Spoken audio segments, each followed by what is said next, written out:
Hello, today I'm going to go through the Geofence feature on the LocateMotion app. From the home screen, click More, go on Geofence, and click the plus sign. From here, you can drop the pin to any location that the device wearer is comfortable with.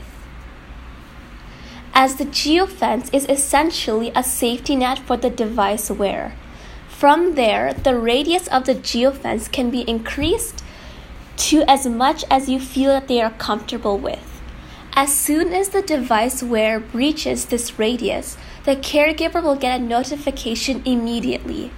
To confirm the new geofence, click the check mark. As well, name the geofence accordingly.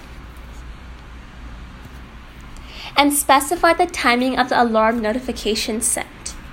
For example, if In is selected, the caregiver will receive a notification when the device wearer is in this particular geofence in time intervals that can be specified from the upload interval feature.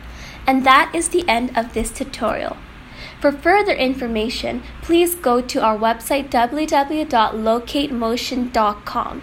Check out the FAQs, as well speak to one of our live agents available business days 9 to 6 p.m. Thank you for watching.